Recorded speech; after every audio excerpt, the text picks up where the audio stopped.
All righty. Lou, you should be able to take it away.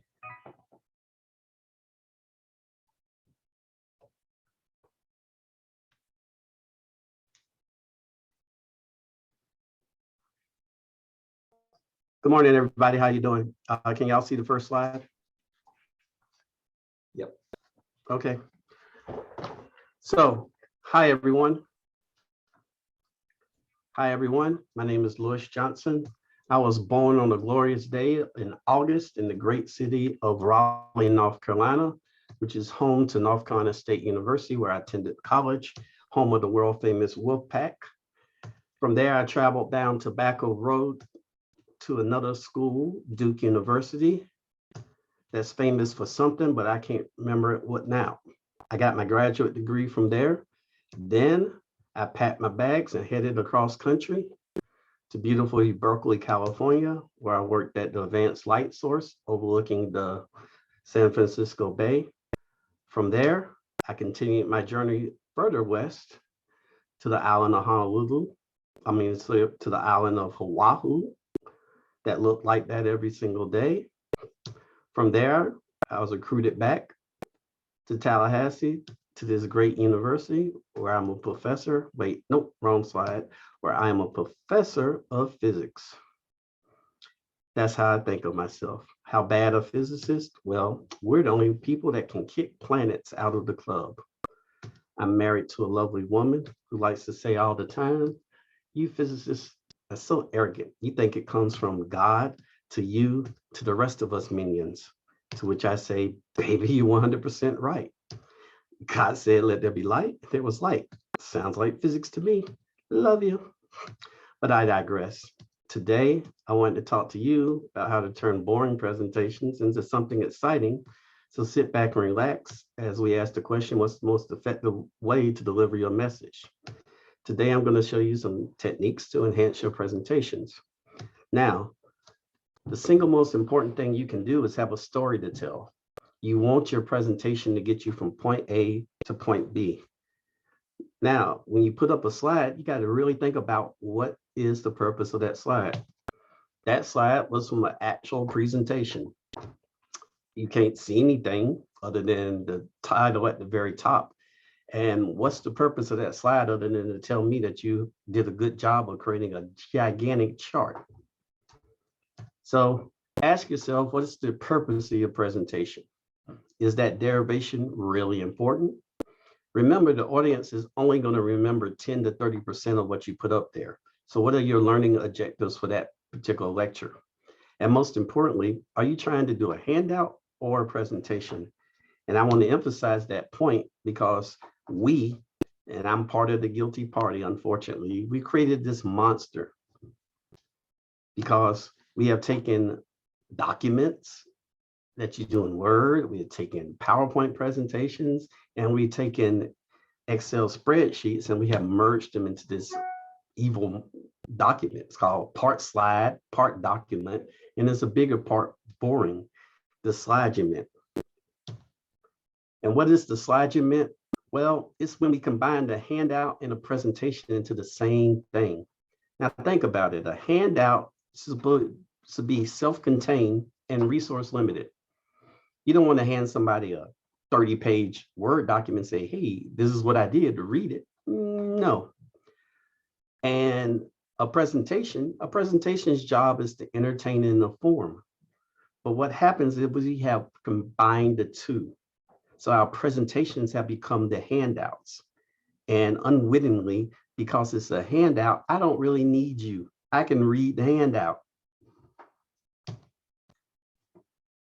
So most experts say that if you're going to do a presentation for 1 hour, you should put about 30 hours into that. And I can say back when I was in grad school, we used to do that. Thinking and scripting the presentation, constructing it. And a big part of the grad school experience was rehearsing the presentation. We did the presentations at least 3 times before we left the building.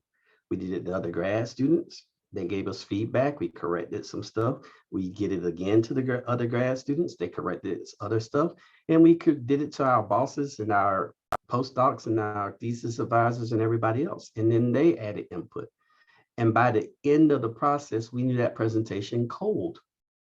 We didn't have to look at the slides. We didn't have to do anything because we knew it. We put in that 30 hours literally for that presentation. So let's look at some things that really not that effective. Bullet points. When people see bullet points, the brain does not really want to remember that information. It's just a list of information. It's the least effective ways. So we should work on really getting rid of the bullet points. Oh, sorry, missed one. Now, about that introduction, it told a story. It was 40 slides long, yet it took less than 2 minutes for me to give that introduction. The printout of the slide would have made limited sense. If I had handed somebody those 40 slides, they would have thought I was crazy. The presentation required me to give context to those slides. And it was entertaining, or at least I hope so. Now, about that introduction, it told a story. It was not restricted to a set length of slides. It was efficient in time. It required me to deliver that introduction, and it was entertaining. Wow. I said the same bit of information without using bullet points. I used 4 slides, and I didn't kill any extra trees by doing it. Too much information clouds the point of your presentation. And I'm going to read this to illustrate how you shouldn't do this. Yeah, I'm sure you've all seen this. A person puts up a slide with tons of text on top of it, then proceeds to read the information to the audience. The trouble with this is y'all are finished reading before I can finish talking. And since you finished reading, you are bored. Most people read at 250 words per minute. Most people speak at 150. Therefore, you're going to finish before me. The audience attention is on text, because guess what? When I see words, I start reading. That's natural. The audience came for a talk, not a read along. Speakers have a tendency to try to impress the audience with big words. So one thing you can do is reduce the lexical density, which increases retention. You want people to remember your presentation. You want them to talk about you, how great that was a presentation. Now, how could I have said that? Remember, most people read faster than they can talk. You could read much faster than you can talk. So if you read it, you're going to finish a lot before the person can talk. So a reduction in the amount of text that you put on the page keeps the attention and the focus on you, the speaker, and not the audience reading your slides. I said mainly the same information in a much more graphical way that required me to really narrate the person through what was going on. Reduce your lexical density. Makes your message easy to understand. Everybody should know these 2 figures: Steve Jobs, Bill Gates. They did scientific studies. Each speaker used fewer, simpler, less abstract words. Well, Jobs's presentations were at a 6th grade level. And that's why everybody loved his presentations, because their presentations were such that everybody could understand and follow along. Again, think about it, 6th grade level. Another thing, ideas as words are not easily remembered. Ideas expressed as pictures are slightly better. But if you want to drive your point across, you express a picture with words. You see, science says that if I see the word B-I-R-D, my brain is interpreting that as 4 images, a B-I-R-D. If I see a picture of a bird, I am interpreting that as 1 image. Now, when I see a picture of a bird with the word Twitter next to it, my brain interprets that as 1 image. And they've done studies. This is called a picture superiority effect. If you add pictures and graphics to whatever you're trying to get across, it helps the brain burn that information in better. Give people text, they remember 10%. Give people images, that goes all the way up to 65%. Okay. Physics topic, what is tunneling? Well, in classical mechanics, you have a barrier that you can't get over the other side. There's some energy E, and you have a potential U. If E is less than U, you cannot get over to that barrier. In the quantum mechanics, well, is E is less than U, you still have a finite possibility of getting over that barrier. So picture yourself with a lion, you're never going to get it to the U in classical, but in quantum mechanics, there is a probability that lion will get you. I took a hard topic and we didn't express it with mathematics. And we used a little bit of humor while expressing it. And that is burned into the students' brains a little bit better. Doing a test, they're going to remember that lion chasing the man. How do you succeed in physics? Hard work, determination, constant movement, hunger for knowledge, good math background, arrogance. Like a shark, success in physics requires a hunger and constant movement. People are now going to equate me of being a physicist with a shark. I've said the same information as this. And of course, sorry.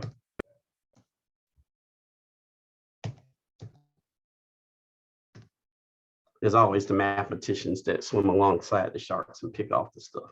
But anyway, that's an inside joke for the math people. Learn to create Twitter-like headlines to drive your main point home. Twitter used to reduce us to 140 characters, and think about it. Can you explain the main point of your slide in 140 characters? Well, I can have a comparison of femtosecond and nanosecond plasmas. If I had a PMT signal and I was to shoot a target and I was looking at it with nanosecond laser or femtosecond laser, I can talk about the slide and show the time difference. But at the end of the slide, I want to say femtosecond excitation produces a shorter duration plasma. That is the main point of what I want the audience to know. I've told them in explicit, in a short bite, so they get the main point. There's also what you call the evidence assertion technique, and it can improve information retention.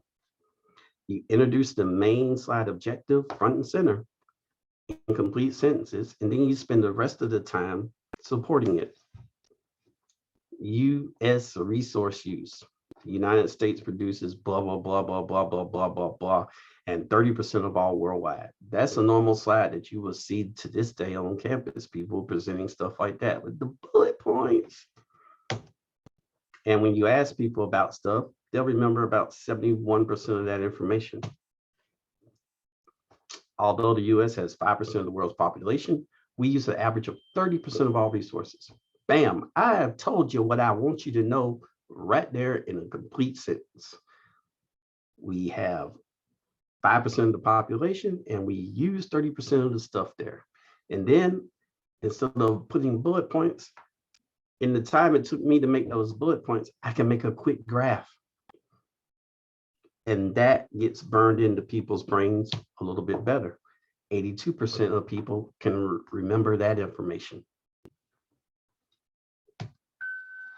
Here's some other examples.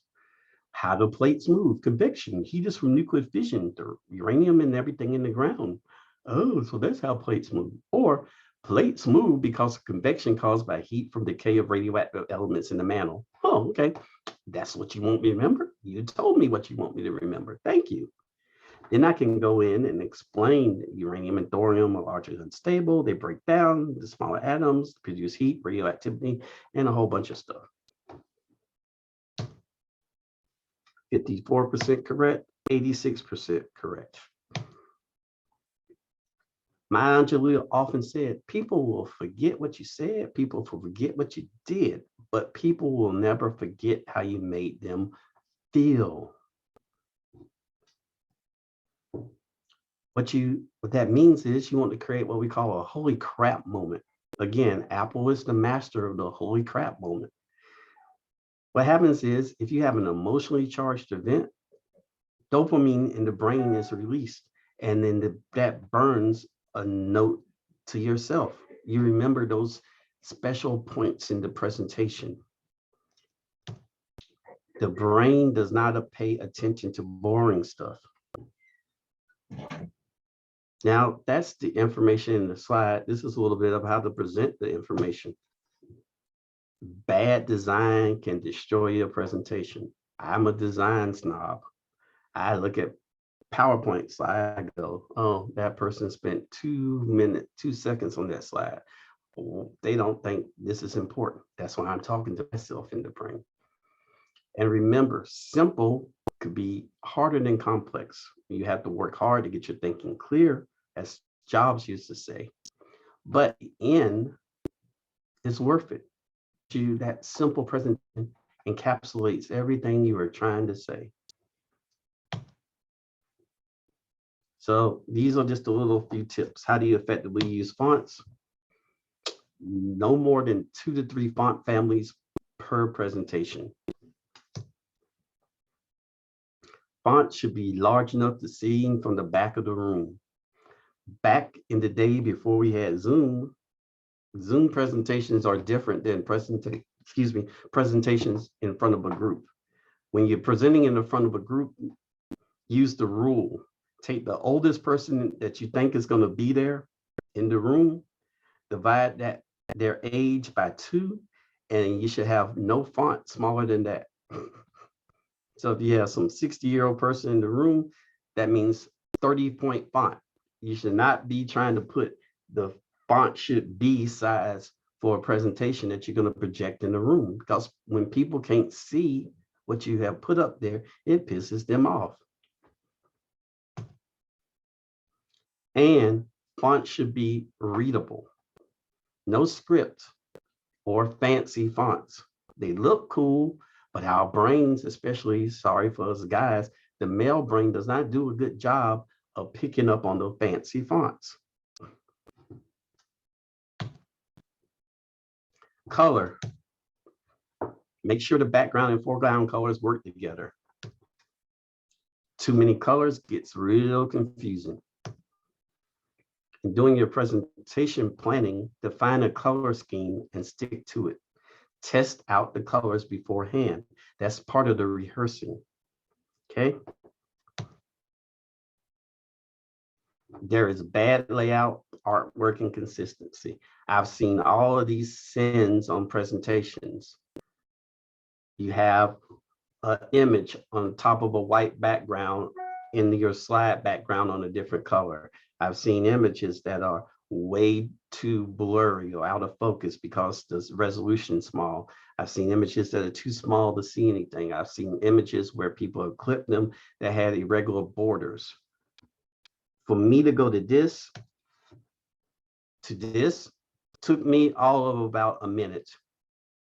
Put borders to define your image, get nice size images, arrange them in a defined pattern, and make sure that things bleed into the background that look good.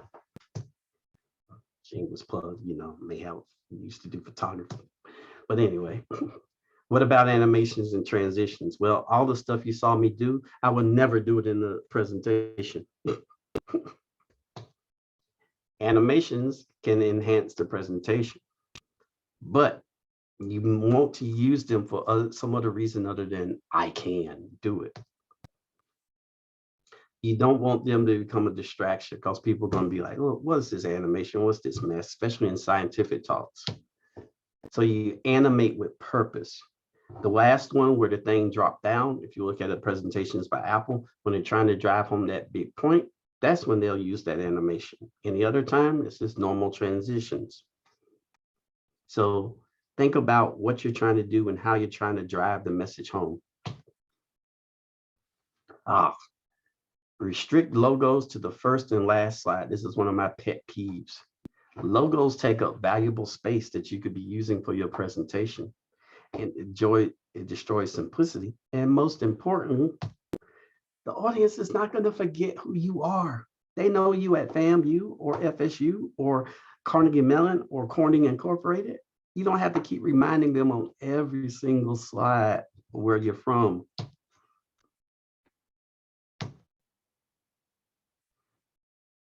Lastly, before Zoom, when you gave presentations in person, your stage presence matters a lot. Move around, be animated. your body language, vocal tone, eye contact, open posture, hand gestures. Again, I'm a physicist. I used to say all this stuff don't matter. It's just the content on the thing. That's all I'm doing. But unfortunately, it does. Some research will even say that 63% of a presentation is that stuff. And we've all seen it. People that get up there, animated, good, and personable, they'll believe half whatever crap they want to put up there, whether it's right or wrong. But if you're getting up there and you're monotone and you're not animated, people are going to look at your and scrutinize your stuff a lot more.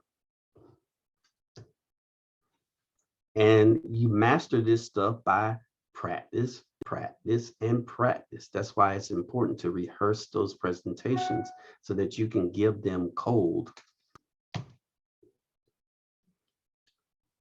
And finally, what I would say to a lot of people, learn your technology. 99% of the time when people ask, how'd you do that in the presentation? I'm like, it's in the new version of PowerPoint. I just implemented it. So learn your presentation programs, learn Keynote or PowerPoint if you're on a Mac, learn PowerPoint if you're on Windows. That means when the new versions and new updates come out, look and see what new features they are. Create a slide that you're not going to use just to hell so that you can learn the new feature. Image formats. Please, please, please, please, please, please, please learn the difference between what a PGN, a PNG is, or a GIF, or PDF, or JPEG. The reason I have these two connectors are there, the connector on the left is the beautiful PNG. That means it has a transparent background. That means I don't have this white background that looks like so out of place like this other one on the right.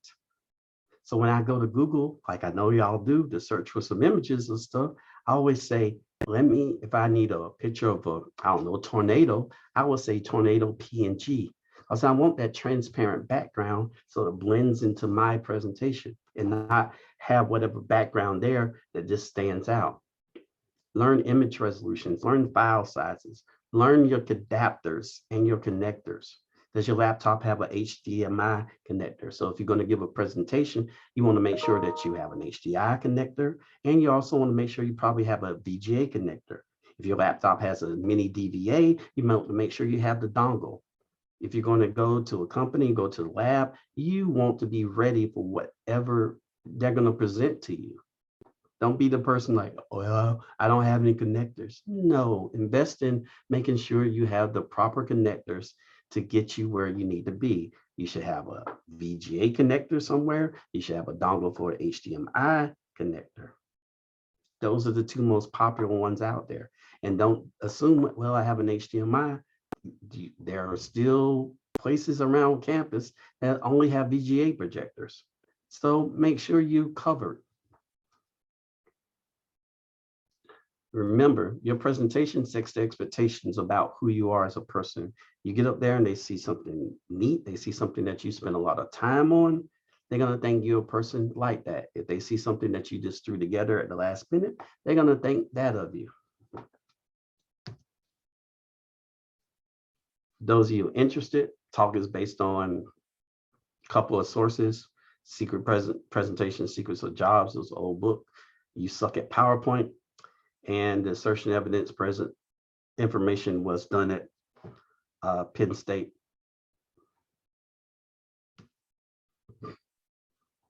And one more thing. Bad PowerPoint is a crime. Good PowerPoint is informative. Great PowerPoint can motivate and entertain, but it's not necessarily an effective teaching tool. The most effective teaching tool is you. So you're using PowerPoint and Keynote to motivate and entertain, but you are the educator, or you're trying to educate people. Don't forget that.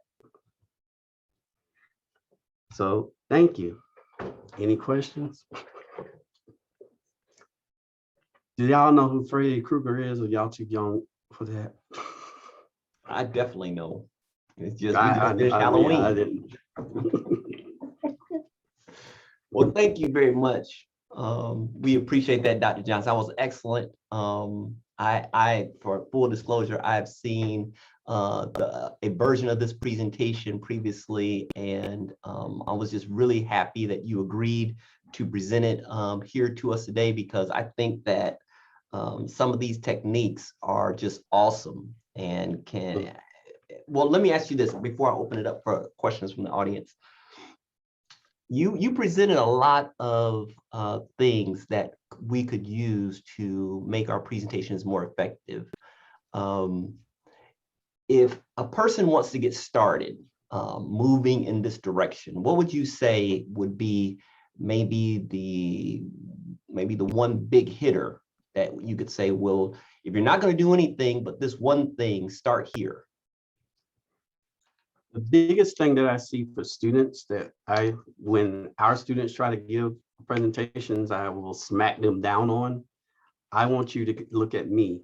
I don't want you looking back reading the slides. So a lot of people will put all their information on the slides and they think, oh, I only have to now just start reading the slides. When I was in school, somebody always told me, if this is your level of knowledge, you make your slides to this level of knowledge. That gives you some room when somebody asks you stuff or you have to cry. But if you put all the stuff that you know on the slide, somebody asks you something, you have no room to grow. Oh, So yeah. don't feel that you have to throw every single thing on the slide. And respect time.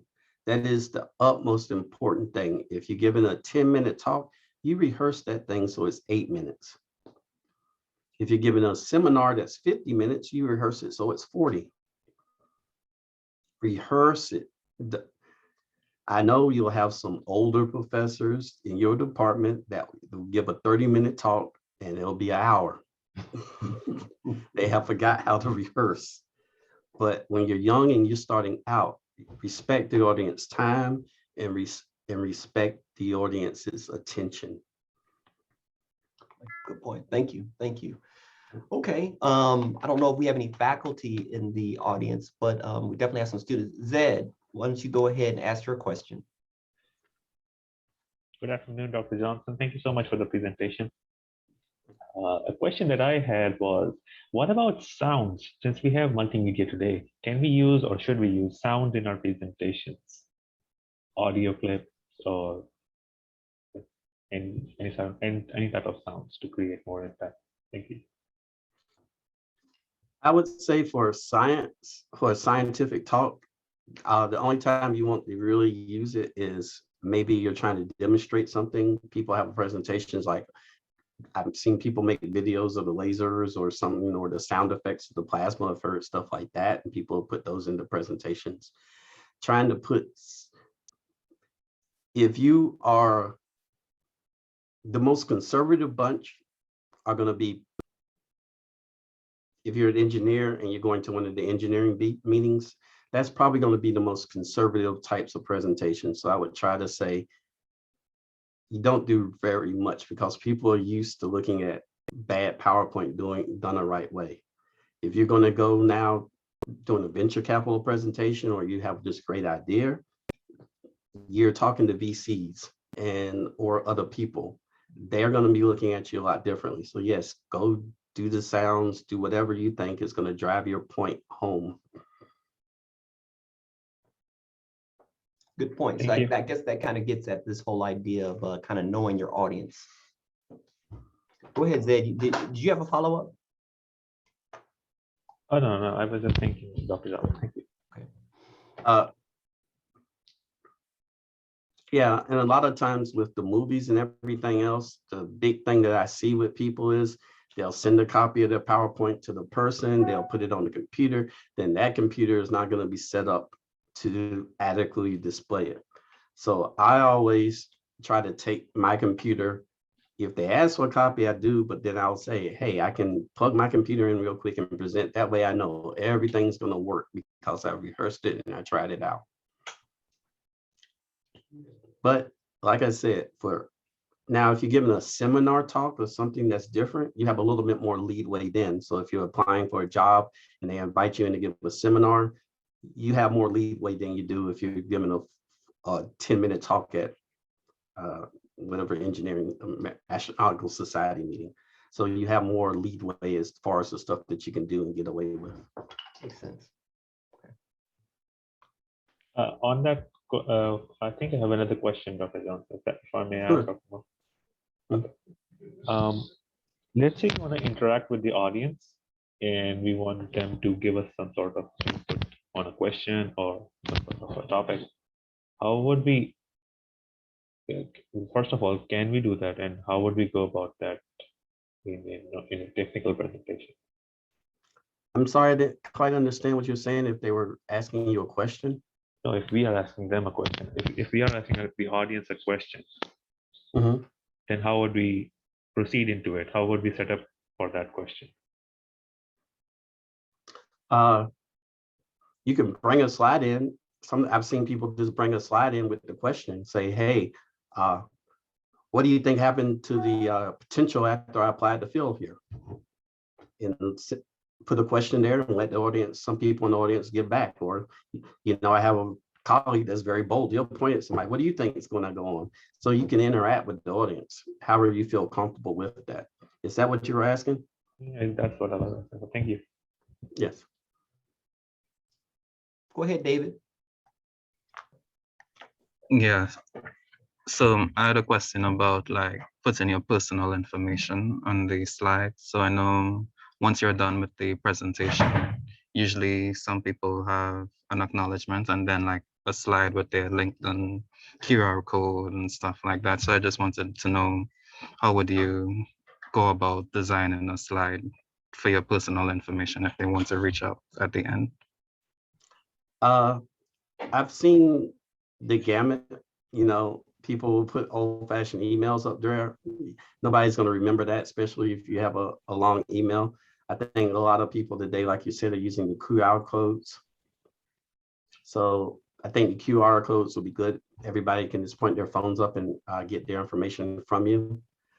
People, they get creative, which is something I don't mind seeing. So I definitely think the QR codes are better, and it's going to reach more to people who are going to be able to get the information. If you have an email like louis.johnson@famu, that's fine.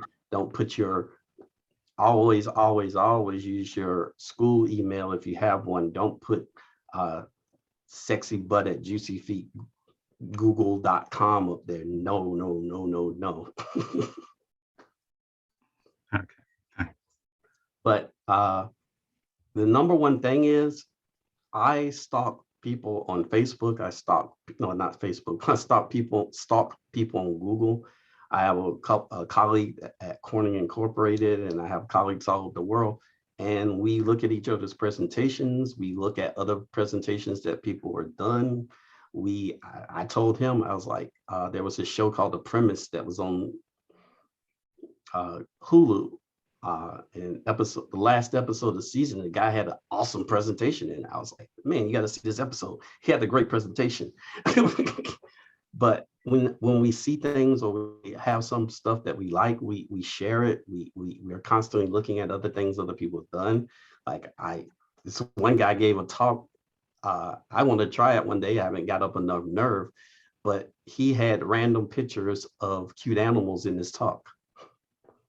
So every 3 or 4 slides, he'll put up a random picture saying, to keep everybody's attention and to make sure everybody's in a good mood, I will have random pictures of cute animals in my talk. I thought it was a cool talk. But again, you got to know your audience. If I'm giving that talk to the board of trustees, hell no, that won't go over. Okay, thank you. Yes. I like that. I like that last example. It really gets across one of the points you were making, Dr. Johnson, when you were saying that you, in the case of when you're giving a presentation, you are the educator at that point. Whether you be a student, a faculty member, you're educating your audience, and you don't want just the slide to educate your audience, but you are educating your audience. And I think that's a really important point. Your personality is going to come across in that presentation, and it should. One thing you were mentioning about in terms of just seeing great presentations online or various places in the TV show, in terms of the time required, This is, I think, a very unique way of presenting that you have shown us today. Is it very time intensive, or is it something that maybe any of us can get used to and shorten? What would you have to say about the time required? We're just so used to bullets. I think the time required is maybe a little bit more when you first start out, but after you do it for a while, and you'll start creating slides, and you'll start using stuff that you created for this and for that purpose. So as you go through your presentation, if you have spouses or significant others that are not in your field, run the presentations by them and see how much of it they can understand. That's a good way of saying, hey, it's just too much information on the slide, or you just want to try to avoid you reading what's going on. You want to be looking at your audience and walking them through. So a lot of times in our presentations, we just have graphs. We have graphs, we have videos sometimes what we're trying to do. And when we put that central graph up there, then we're explaining what's going on. We have a tendency to try to put all that information up there. No, strip it out. Good. So this, go ahead. I'm sorry. Oh, I mean, I understand how this started. People are like, can I have a copy of your presentation, or can you send me your presentation? And when they ask for that, they want to be able to get through the whole presentation without you. So we have a tendency to put all that information on there. But when we're, presenting, you want the attention and the focus to be on you and the story that you're selling. Excellent. Okay. Very good. Very good. Okay. Does anybody else have a question or comment?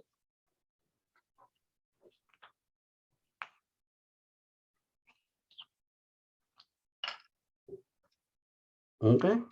All right, guys. Well, thank you very much, Dr. Johnson. Thank you very much for being with us and showing us this information. We really appreciate it. And again, everybody that's here, come back and join us next week at 12 p.m. on Monday for a presentation on conference etiquette.